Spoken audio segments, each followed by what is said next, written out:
Welcome everyone. Thank you for joining us for week 2 of World of Pinot Noir Wine Month. I'm just going to let a couple more folks in, it looks like, and then we will get ourselves moving here tonight.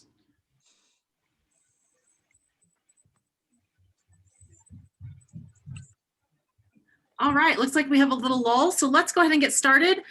Welcome. It is officially WOPN Wine Month, March 2021.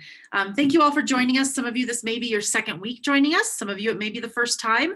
We're really honored to have you here. So excited to see everybody back on the Zoom chat.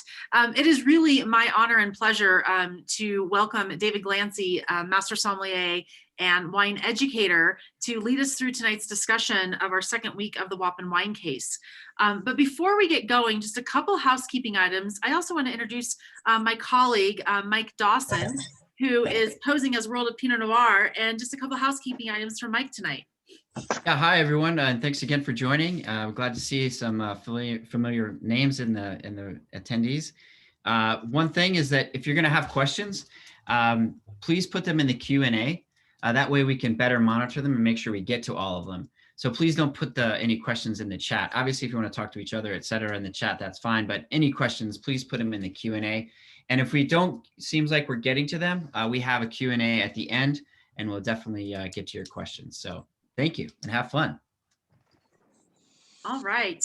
Well, tonight we're talking about the New World Elegance. And David, I'm going to turn the show over to you.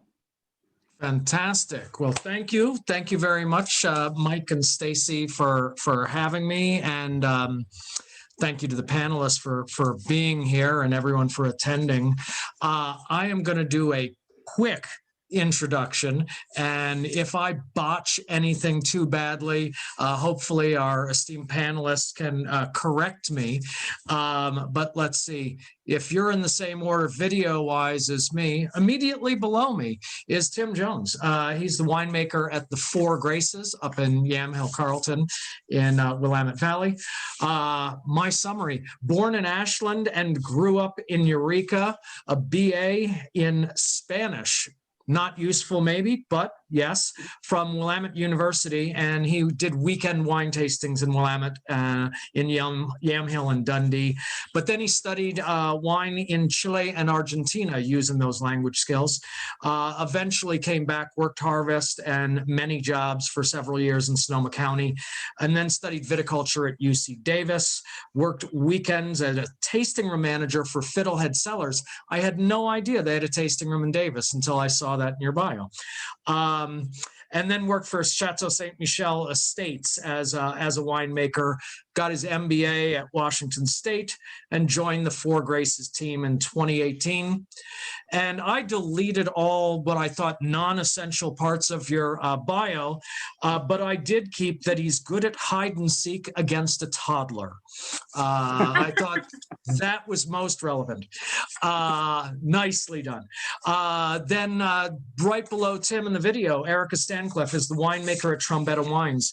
Her story is fascinating, that she knew what she wanted to do from age 10 because a family friend came over for dinner. You may have heard of Paul Hobbs. He assigned her to describe the wine. She said she didn't taste wine. He had told her to smell it anyway. She smelled it and then was effusive in her descriptions. He said, now taste it. Even more effusive in her descriptions. And he said right then and there, you need to be a winemaker. So it was done. Got the blessing from the Paul of Hobbs. So she got her BS in enology at CSU Fresno. Good stuff. And then internships for Vineyard Cobos in Mendoza, Rudd Estate in Oakville, Cross Barn in Sebastopol, and technical enologist for Enartis Vinquery, consulting for clients around the world.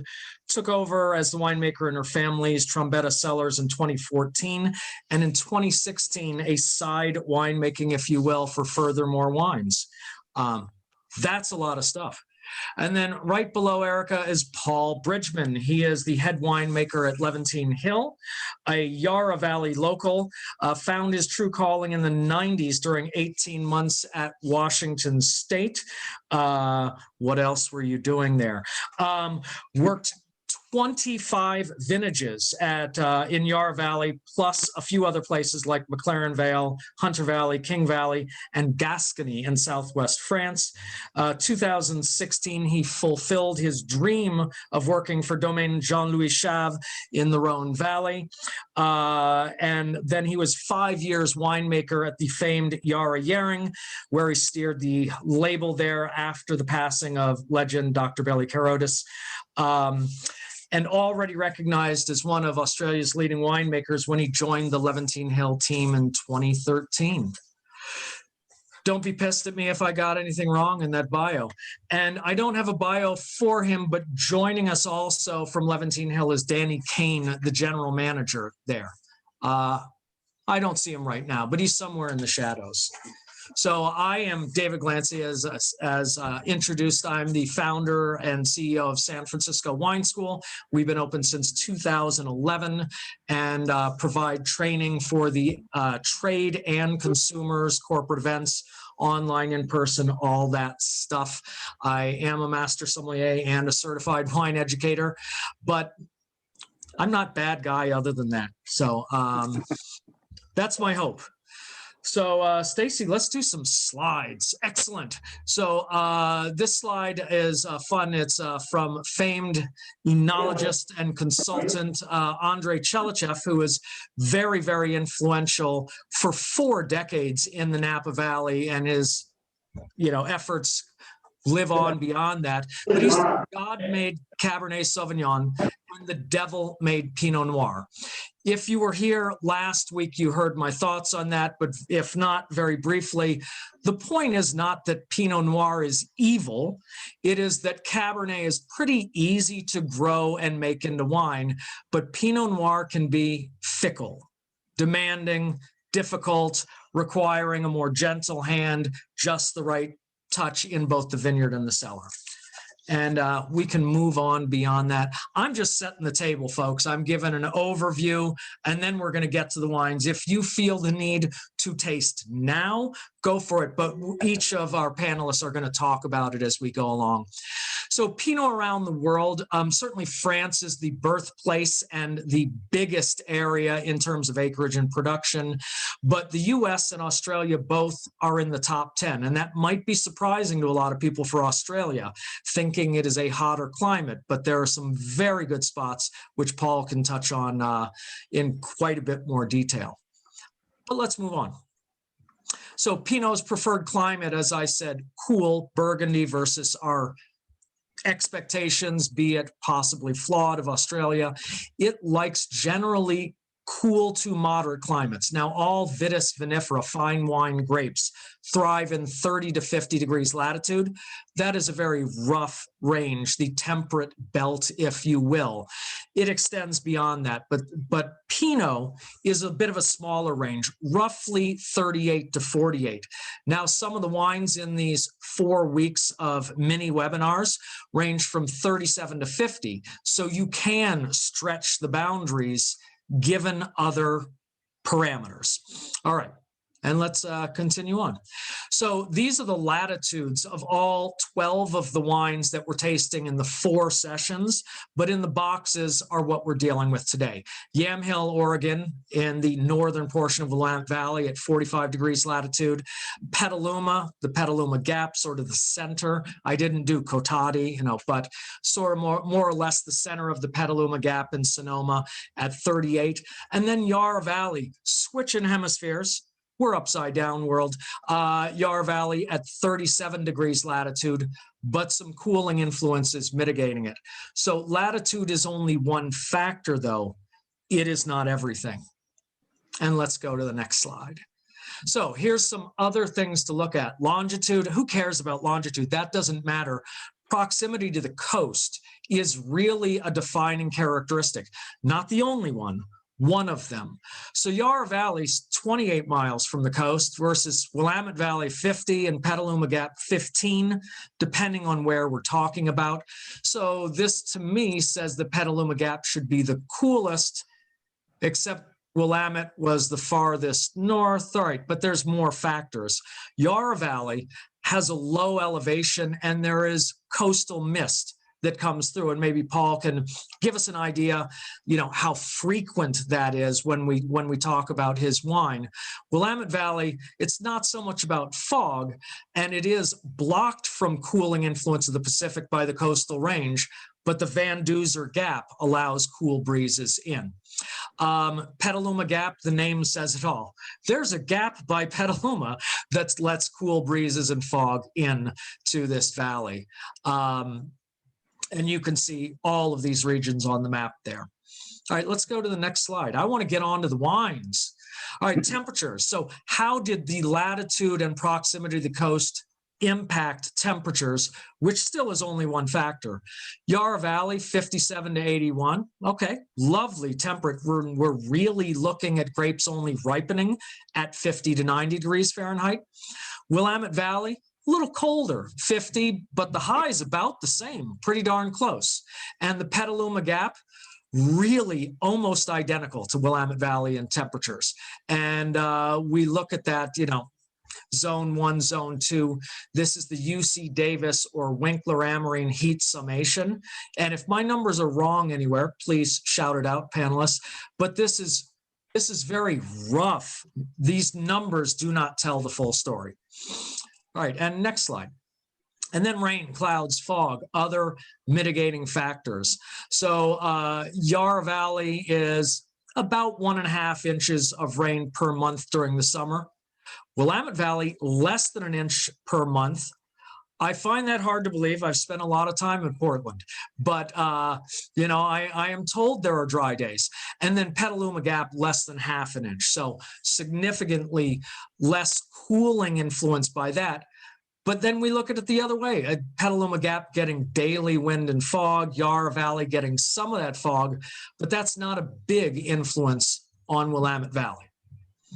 I think that's almost all I want to say. As we jump into Paul's wine first, looking at the latitude of Australia overall, 12 to 47 degrees, massive, massive range. This is like the United States size of range, bigger if we look at it north and south.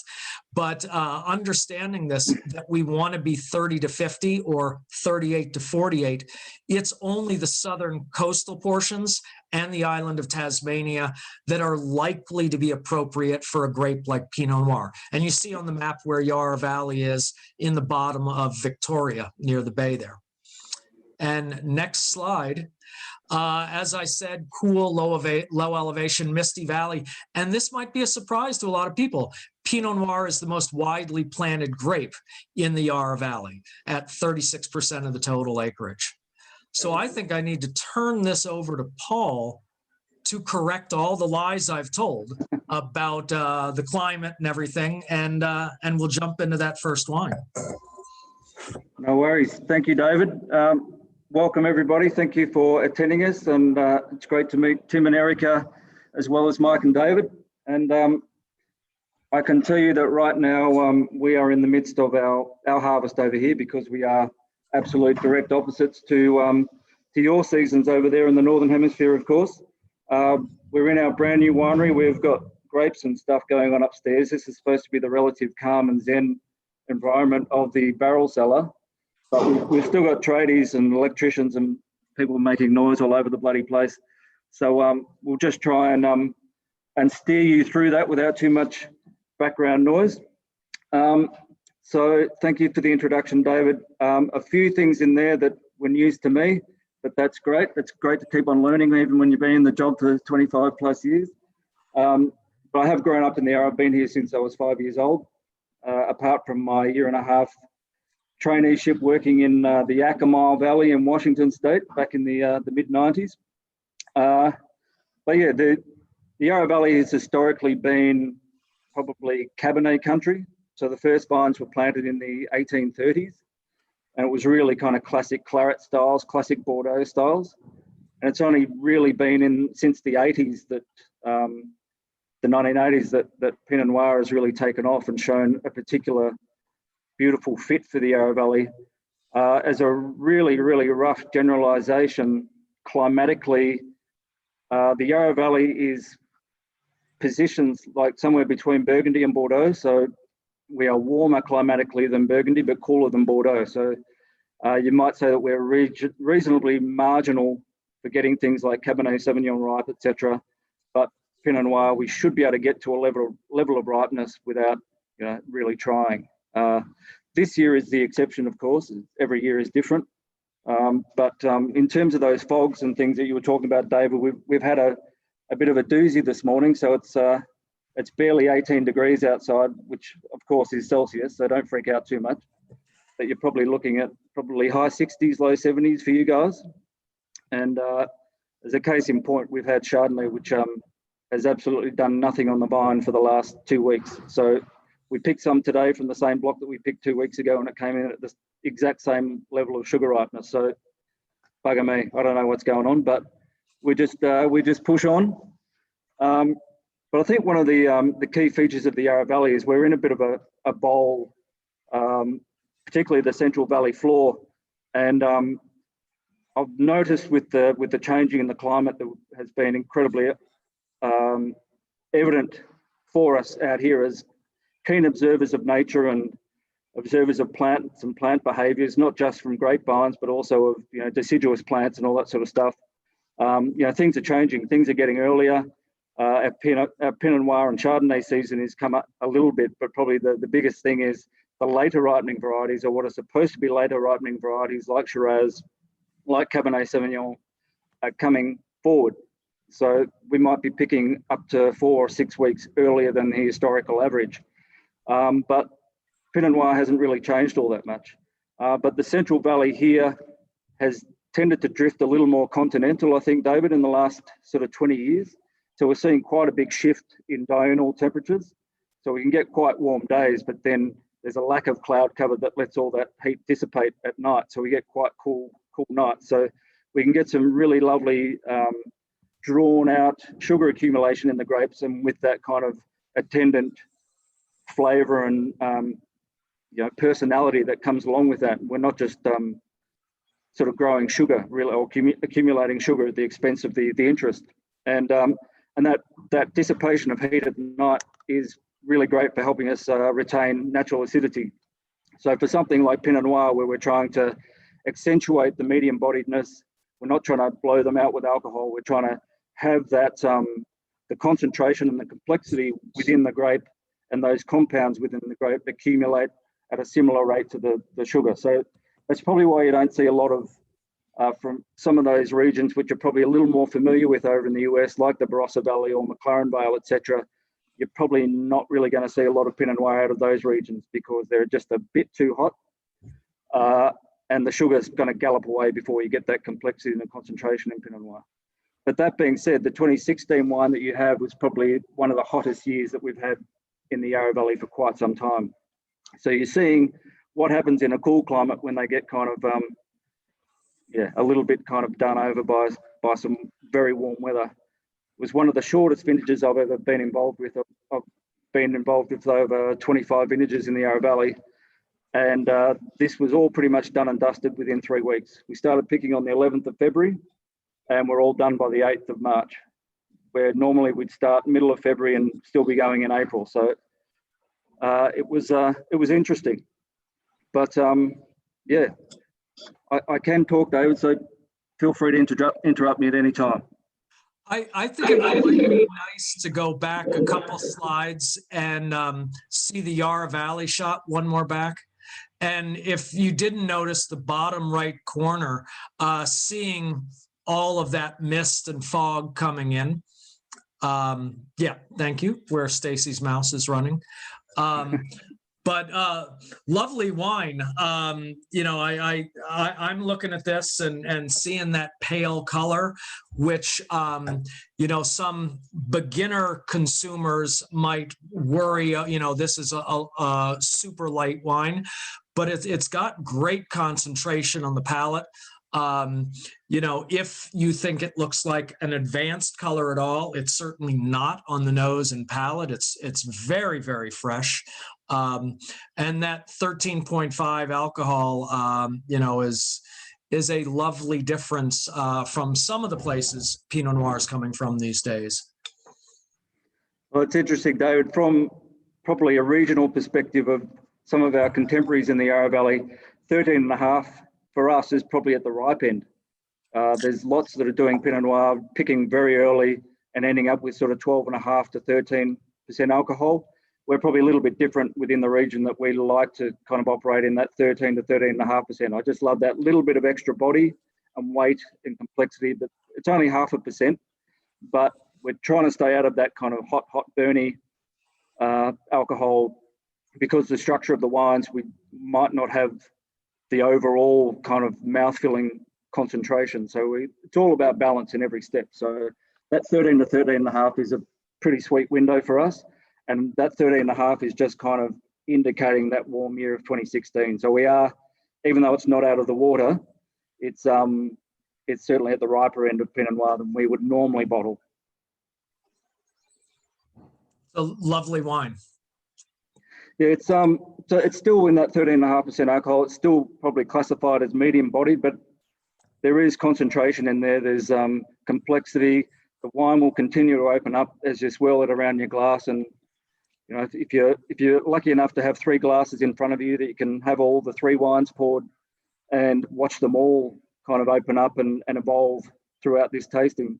And even if you can, into your evening, if you still got the bottles open, well, it's a good night for you.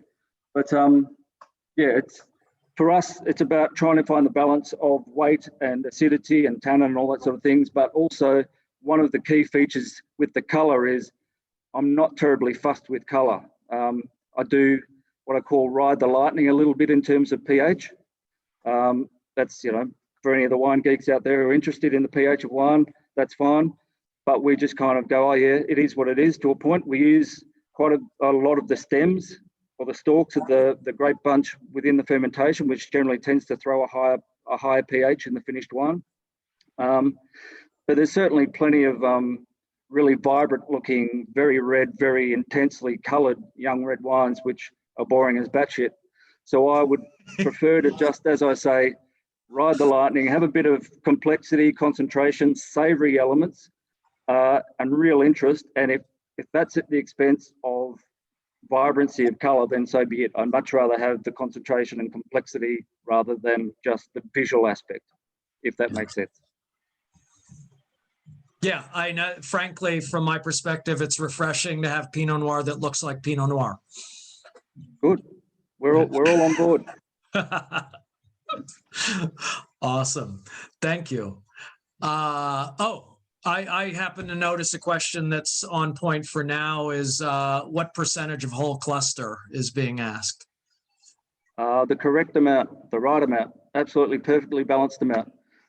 We don't use whole bunches per se, probably in a blend. So this wine you've got is from one vineyard here, but there's 4 individual blocks. They're on quite different aspects. So we got 2 which face east, so they get morning sun. They're the coolest part of the vineyard. We got 1 on a southwest slope, which is the warmest part of the vineyard. And we're not trying to grab them all at one time. They're all coming in small picks, lots of small batches. So this particular wine, if I can remember my bloody notes, I think there was like 13 individual batches that went into this. But we don't use a lot of whole cluster per se. Well, probably 5% of this blend would have been whole cluster, but we use a lot of stalks, if that makes sense. So we'll de-stem, separate the berries from the stalks, and then add back into a little specially designed stainless steel sieve. We'll just jam the stalks into that sieve and then plonk that into the fermentation. So we can ferment on the stalks, but it's like anything, it's like too much salt in your cooking. It's very easy to be overhanded with it or heavy-handed with it, but once you put that salt in, you can't take it out. So with the stalks, just to achieve that balance and make sure that we're not overplaying that hand and to keep everything in balance and just to get that lovely harmony of fruit sweetness and prettiness, as well as the savouriness and the sappiness of the stalks. Tim's going to get the lights. Yeah, this gives us the tool of being able to have all the benefits of the stalks without that complete marriage, which, let's face it, we're not DRC. We can't do 100% whole cluster every year and still have that balance. When some years you might, if you overcommit that hard, then you might end up with kind of bitter, sappy, astringent wine. So good question. And I think beautifully answered. If you don't say so yourself. Perfect. come on. Tell us what you really mean. I'm in the middle of harvest. I'm a little bit stir crazy. Awesome. Awesome. Well, thank you. So we're ready to move into the next wine from Tim, the Four Graces. So I've got a map just zooming in on the Yamhill-Carlton AVA within the Willamette Valley, one of the 9 AVAs within the AVA Willamette Valley. It's in the north. You can see on the map in the top right corner, you can sort of see Portland at 26 miles away, but it is sort of surrounded by almost a horseshoe or a crab claw, it looks more like, that protects it and makes it the warmest portion of Willamette Valley. But Willamette on its own was pretty cool overall. And we can move to the next slide. And it's going to be to Tim to take it away and talk about your wine and your property. Sure. Thank you, David. I appreciate doing this. It's nice to be able to talk to winemakers and talk about winemaking. And during COVID, I have been kind of stuck in the winery, a little stir crazy and like that. So this is an awesome opportunity. I also wanted to say, sometimes my lights will go off. I'm in a sustainable building with motion detectors, right? And so if I don't move, if we're not moving around, the lights go off. So I brought these little Nerf balls and I'm going to throw them if the lights go off. I hope they'll come back on. But it's one of those things about sustainability. But it'd be nice to have a light switch. So we're at the Four Graces. This is a really cool picture. This is Doe Ridge. So this is actually, I'm just outside. The winery is kind of near that pond. And this is where the wine's from. The top of that vineyard on the left is actually the block where this wine was sourced from. And so this is Doe Ridge and the Yamhill-Carlton marine sedimentary soils. We could go on in the Willamette Valley about our soils. We're particularly proud of them and happy to talk about them, but I don't want to get too geeky. But that's a major aspect of our wines. So tell you a little bit about the 2015 Four Graces. It's a warm year. Every year is different, and you know, kind of talking about what Paul says is that we're looking for that balance. We're making picking decisions based upon the best information that we have.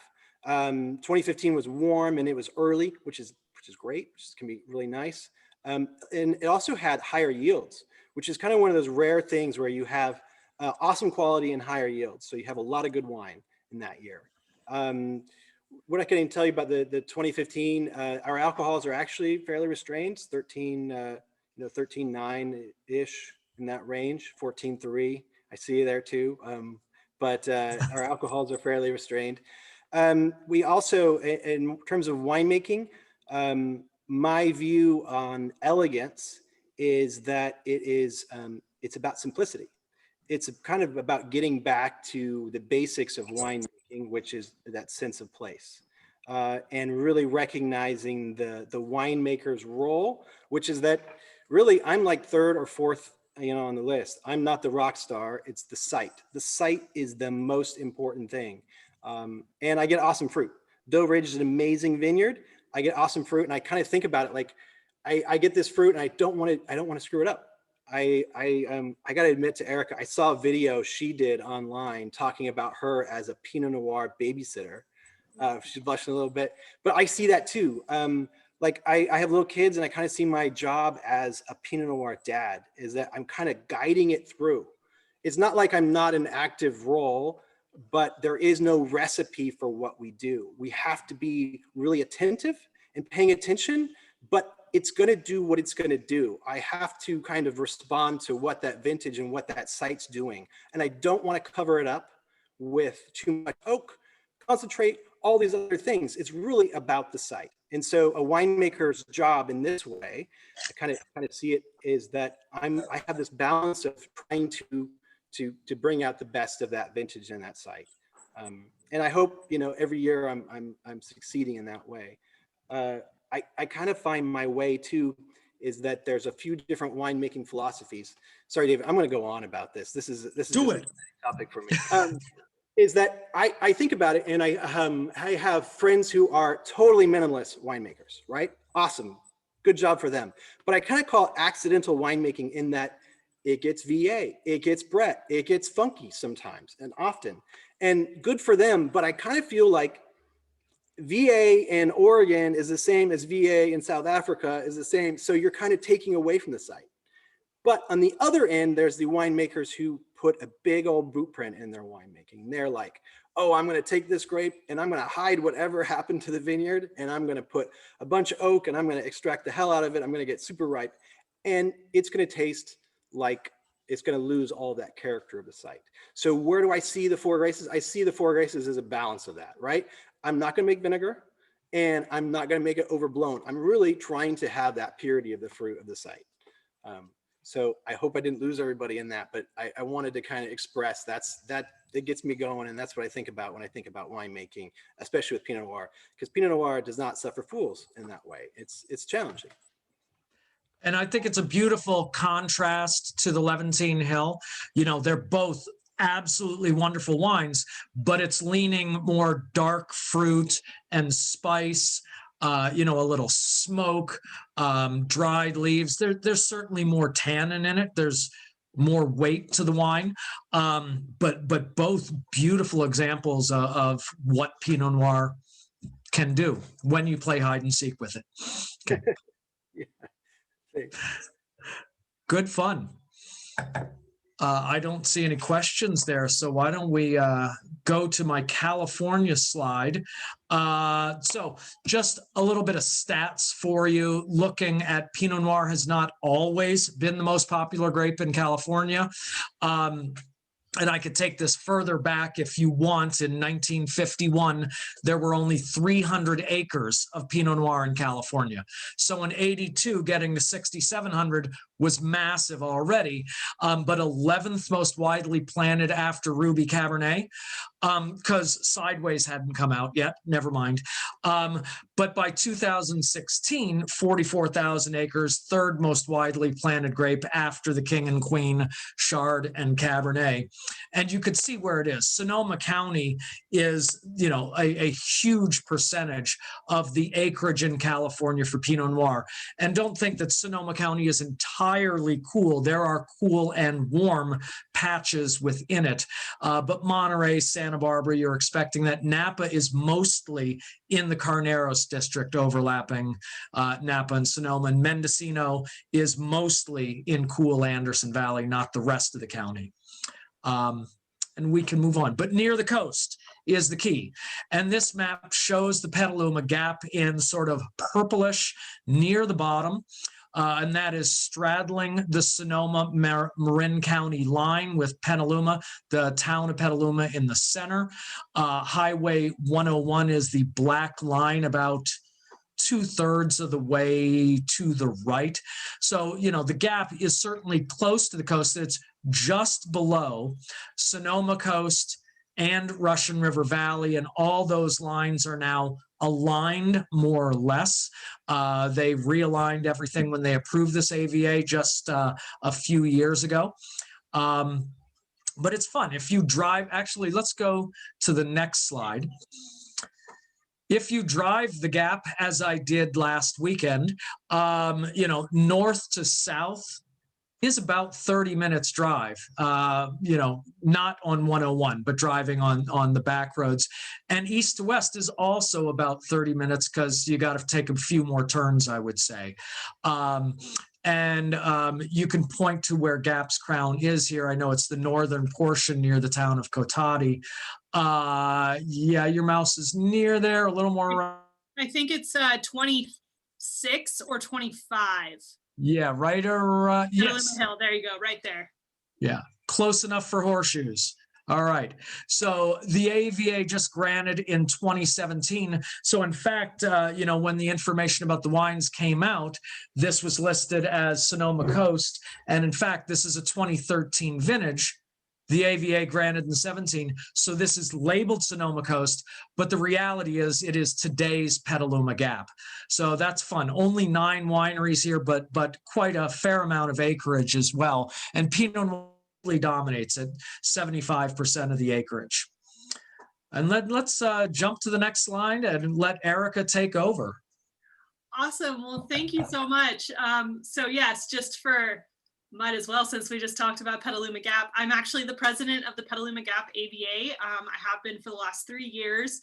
And before me, my mother, who is my counterpart for Trombetta Family Wines and the Trombetta, was the president that actually pushed through that ABA in 2017. And I will tell you right now, if you ever want to deal with a lot of paperwork, a lot of bureaucracy, try to establish an ABA.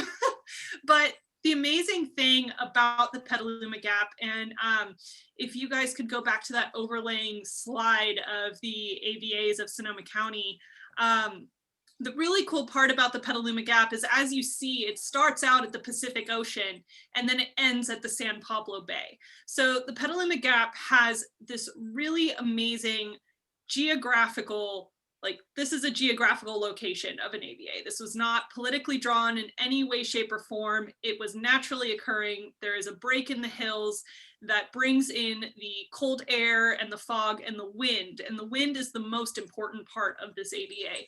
Brings it in from the Pacific Ocean and drives it down to the San Pablo Bay. So what that means is that the vineyards in the Petaluma Gap, and because the Petaluma Gap is so large, we are primarily a farming ABA. As David said, there are not a lot of brick and mortars in this ABA location.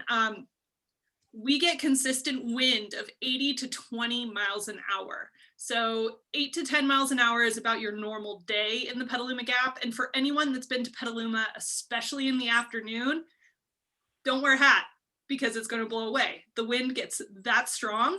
And Gap's Crown is in this really kind of magical location of the Petaluma Gap. It's right where Petaluma Gap and Sonoma Mountain meet.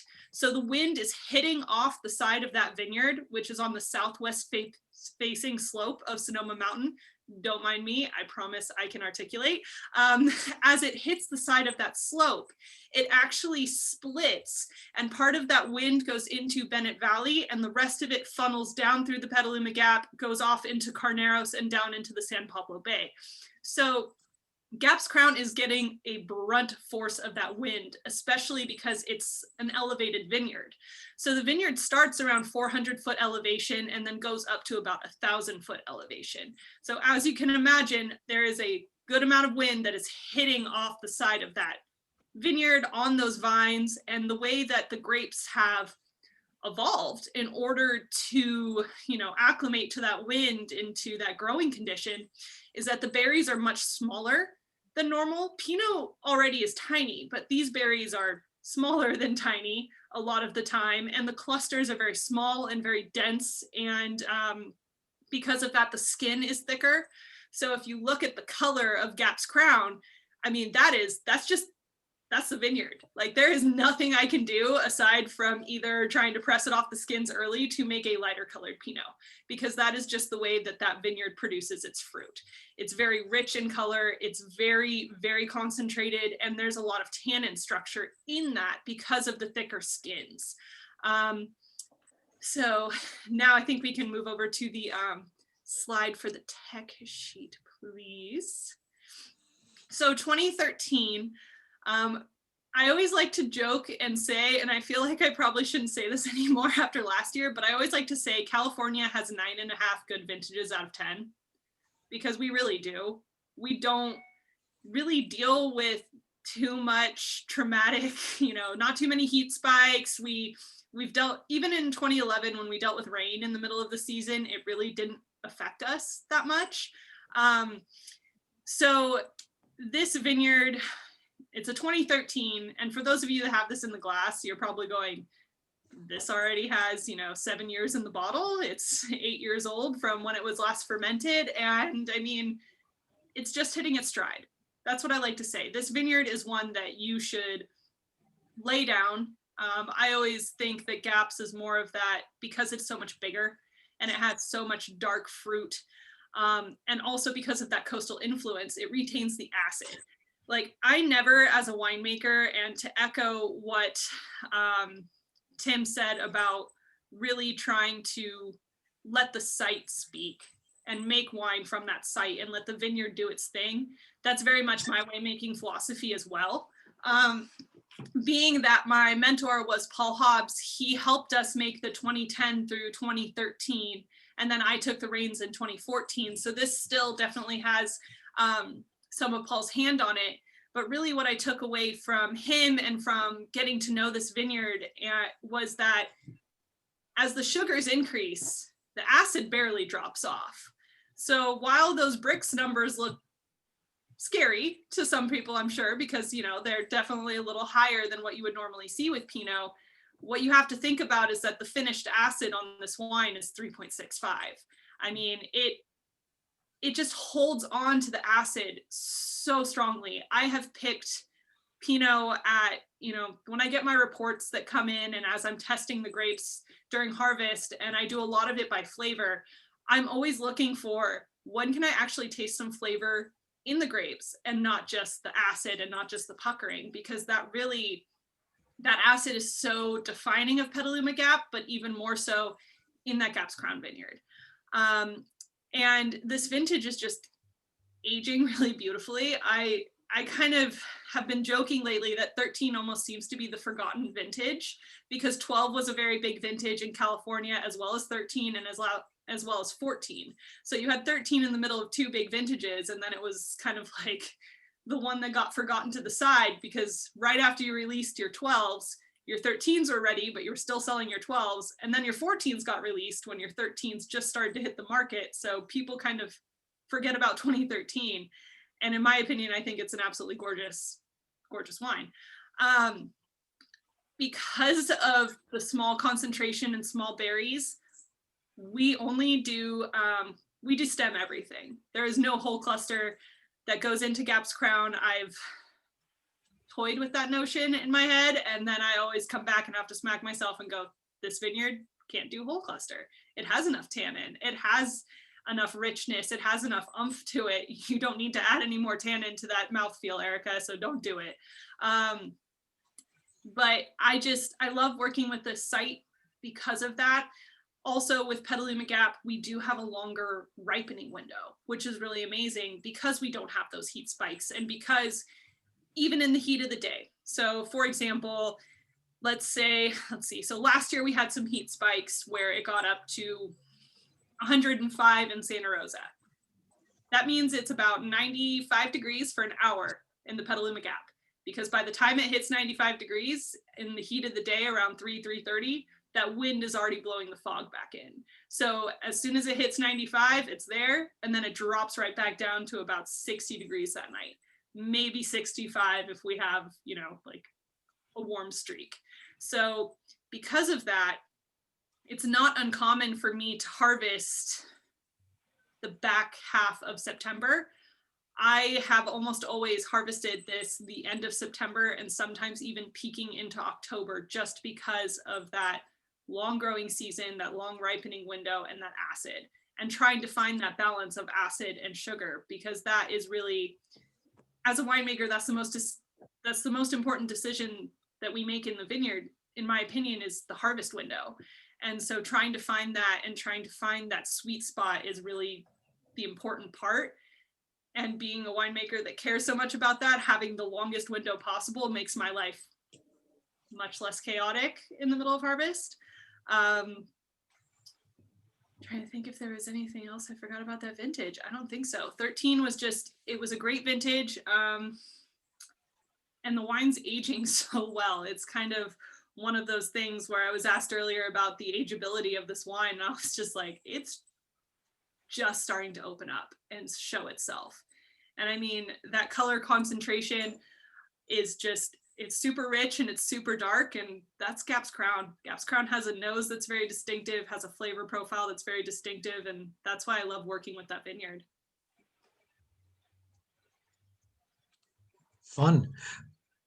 So Erica, what is the current vintage of your Pinot? I know this is the 13, but this isn't just released. So this is definitely a library wine for us, but we, I believe, are on the 16 Gap's Crown in the market right now, and then we're going to be releasing 17 come fall.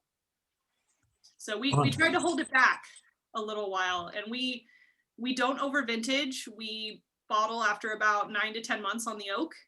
And so we hold it in bottle for, a year. Sorry, don't mind me. My husband's just getting home and my dog's gonna start barking. So we hold it for, about a year to 2 years in bottle before we even open it and see if it's ready to be released in the marketplace, because this wine it holds age really well and it needs that time. Yeah. One quick question, Erica. Why unfiltered? So this is going to sound, I never really like to market it this way, but I try to be as low invasive on my winemaking as possible. So if I do not have to filter it, then I'm not going to filter it. I have never had to fine any of my wines. Pretty much all I use is my commercial yeast, because I am still that much of a control freak that I want to know what's in my fermentation, especially with the amount of microbiology I took and working at, the wine technical aspect of things with an artist. Is I want to know what's in my wine, because I like to have that much of a control out of a non-controllable situation. I feel like yeast is the one thing I can control, because I can't control anything else with Mother Nature. So I only use yeast and nutrient during fermentation, and that's it. I don't touch it with anything else. And it's barrel aged, and at the end of the day, everything that needs to drop out drops out, and I just don't worry about it from there. If there was ever a situation that arose where I needed to be concerned about something, that I'm not opposed to filtration, I just haven't had the need, and I keep everything extremely clean because that's the other thing that we can control as winemakers, is the cleanliness in our, in our winery and in our barrels, and making sure that we keep everything that we can contain, that we keep contained, and not have to run a risk of Brettanomyces or VA or any of those bacteria. So I've just been really lucky in that sense.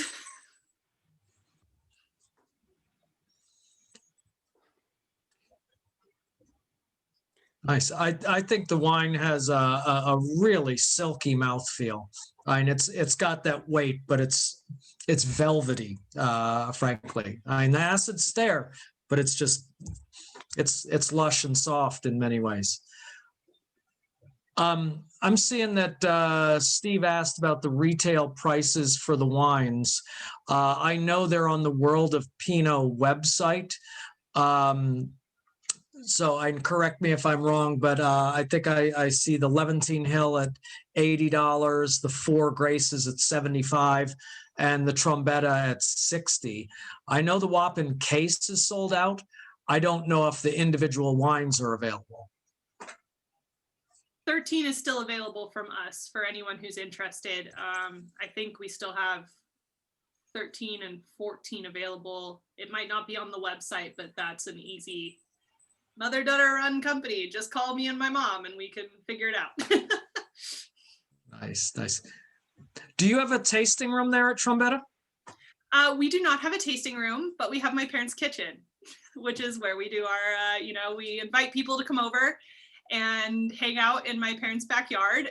Otherwise, we are part of a really cool collaborative tasting room space in the Barlow in Sebastopol, which actually has Trombetta on a little tap system. And we've got our Gaps Crown Pinot in there, as well as during the summer, we'll bring in our Gaps Crown Chardonnay. Nice. Well, it looks like I got queued up to talk about my own stuff ever so briefly, a 30-second pitch, if you will. San Francisco Wine School, I started it in 2011 in order to train the trade, but we have evolved to now 18 credential programs, but we also do a lot of fun introductory things for consumers and fun things for geeky collectors who have their passionate niches, if you will, and a lot of corporate events, corporate training as well for some wineries and wine associations beyond that. We do everything online now, which is different from a year ago when we were only 3% online. But even as we get back into person, we will be hybrid teaching online and in person at the same time. We'll do anything legal anywhere you can get us. So ready to do our first space shuttle wine class. We've done cruises, and I've even taught class in a swimsuit before. So that's the quick and dirty. Check out our website, sfwineschool.com. And I think we're moving into Q&A if there is more Q&A, because we got some talented, creative people here. I've got a question. Can I ask a question? Go for it, Tim. I'm in a room with some winemakers in this way. I wanted to ask about picking decisions for Erica. Paul, how do you make picking decisions? We're talking about how important those are. What are the criteria you use? For me personally, once again, coming from the artist world, we did a lot of the seminars with the Italians on actual phenolic ripeness versus chemistry numbers. So chemistry numbers play a role in it. Of course, the pH and the TA and the Brix concentration and where those guys are meeting. But for me, it also comes down to how are the clusters, where are the skins, how gelatinous is the pulp, what are they tasting like, and where are the seeds? Like those are the things I look at for the most. And then GAPS is pretty good about their canopy management and everything else. So I never really have to worry too much about desiccated fruit. We don't really deal with that. So if we ever get to a point where it's like, wow, these are starting to dehydrate, which is only happened once really, and that was when there was a massive heat spike in 2010, then they'll throw a little bit of water at it if I start to freak out, where I'm like, this is at 23 Brix, it's not ripe yet, why is this starting to desiccate, and ripple on the skins. But for me, it's the overall, what does the cluster look like? What does the skin taste like? Is the skin chewy? Does it dissolve? Is the pulp gelatinous? Where are the seeds? I hardly ever see brown seeds in Sonoma County, and lignified stems are like a unicorn that you find out here. So that's never something that I look for. I'm looking for the overall, where's the berry, and then the chemistry as secondary to that. So between, touch, flavor, and consistency of what I'm tasting is really the biggest thing that I look for. Fun. Speaking of lignified stems, Paul, a question for you about you reinserting them. So are you drying them out before you put them back in? Just like Erica, it's the white whale, I think, of viticulture is these lignified stems that are, a mythical beast like a unicorn that you never actually see. So when we start to see it, just where it's coming off the actual cane and starting to venture, just kind of brown off and lignify, just where the rachis attaches to the stem, that's really as far as we get.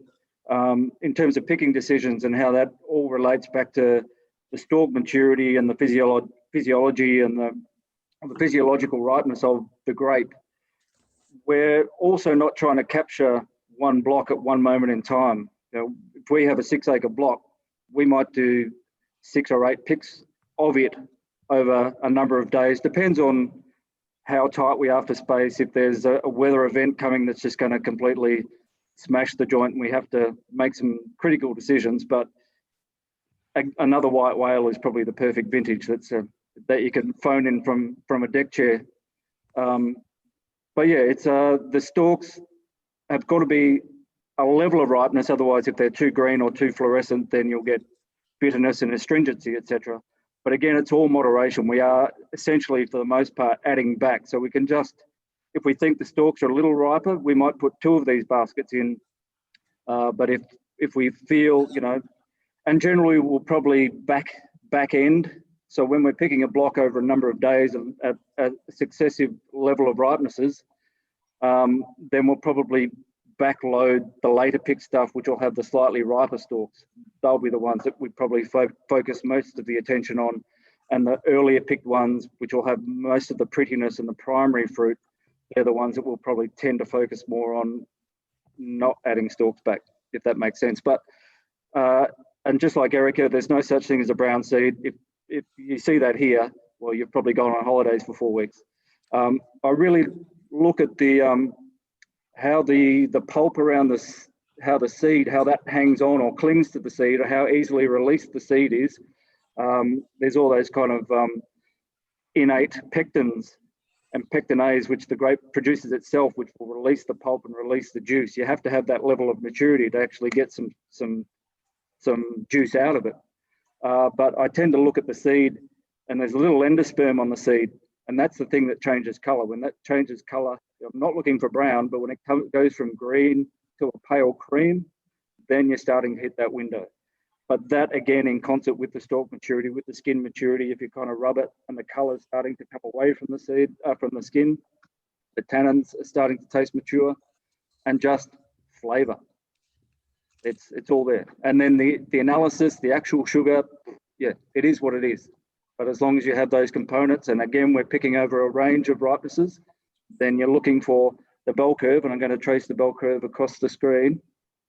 So we'll start picking here at the early end, we'll finish picking here at the riper end, and there your little your bits on the edge, your light and shade, but as long as you're getting the bulk of what you're after and the balance in that lovely little bell curve, then you've got light, shade, bang on.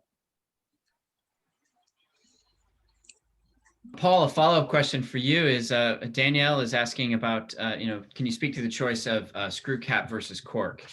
And I know that you're ready to talk about that. Oh, yeah, this is one of those questions I really, really hate. Thank you for that. My previous employer absolutely was 100% backing cork. When I was there, I brought up the option because consumers were asking for the option. We weren't going to commit totally either way. But my employer at that place just went, no, we are 100% cork. So I really had to go in fighting for it. So I know how to fight for cork, but what it forced me to do was actually do some research and find the best producers of cork. And what happened when the New World, I think, and the flip to screw cap was really driven by the New World. And it was such a big shock to the cork producers that they actually had to face up to their own internal issues and admit that they had a problem. And then they actually sunk millions of dollars into research on TCA and that cork taint, where it was coming from and how they could actually get themselves back into the marketplace. And so there's been an enormous amount of research. The cork these days, and generally speaking in Australia and New Zealand, we were right at the back of the queue when it came to getting cork. So it made a lot of sense to really put the wind up them, and it really shook their tree quite a bit. So not really answering the question, but they both have different things. So we generally tend to split bottlings, particularly on our family paddocks. I will not do cork on white wine, period. That's just how I roll. But we do mix up cork and screw cap on red wines. And thing is, with a screw cap, we'll probably infer an element of ageability more than the cork will be. If you're wanting to preserve some of those fresher, younger fruit characters, they will carry those slightly longer in the bottle than a cork will. But if you love maturity, if you love the development of wine, you're not completely seeking primary, just almost unevolved fruit, then cork's a way that will get you to that period faster. And it's cork is cork, screw cap is screw cap, but cork is not cork. It all depends on what kind of cork you use, and the best ones can really give you that lovely, elegant, graceful maturity, as long as your cellar's in good nick. Screw cap or a cork, if it's sitting in a cupboard above your oven, I'm sorry, I can't help you with that. Thanks, Nice. Paul. And just one comment from Matt, just saying that he just loves how the wines have evolved just during the course of the presentation. So big kudos to everyone for that. Cool. And I think we're going to send it to Stacy. Yeah.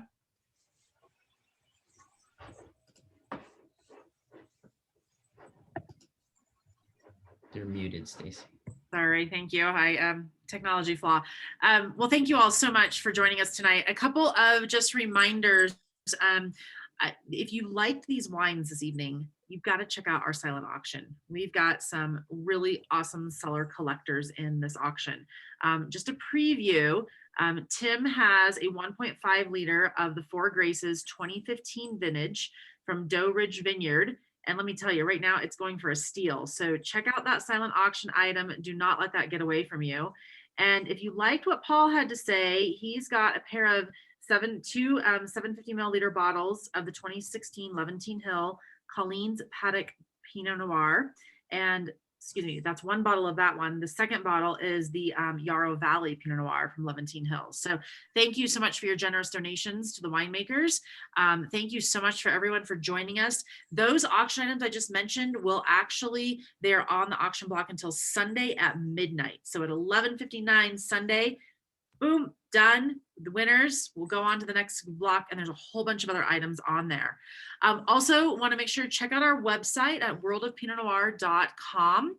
If you liked tonight's session, please join us next Wednesday for your WOPN wine case.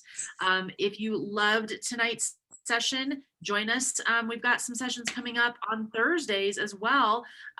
We are really sold out. We've got tomorrow night, the Santa Lucia Highlands is going to be joining us. And next week it is Sonoma Coast. So if you liked what Erica had to say, we're going to dive into the Sonoma Coast even greater and really check out that area. And then the final week, we are going to be going back to the Central Coast and talking about Biennacidos. So those items are still for sale. If you go on and purchase, you will be able to get those wines in time for those sessions next week. I really want to thank everyone for your time. This was such a beautiful, lovely gathering. And David, thank you so much for joining us yet again for another WOPN Wine Wednesday. Thank you. And I should say that the Wednesday sessions, there's 2 more left. Next week on the 17th, St. Patty's Day, we're doing the Rise of the Central Coast Pinot Noir. So 3 different spots in the Central Coast. And for the final session on the 24th, we're doing Celebrating Old Vines in the Old World, which is going to be fun because it's Pinot from Germany, as well as Burgundy and Champagne. Going out with a bang. Awesome. Thank you all to our panelists. I know that you have time is precious. So Paul, thank you for joining us from across the world. How awesome is this? Erica, I know you're probably off to get dinner, your husband getting home. And Tim, thanks for keeping those lights on. So what a fun night.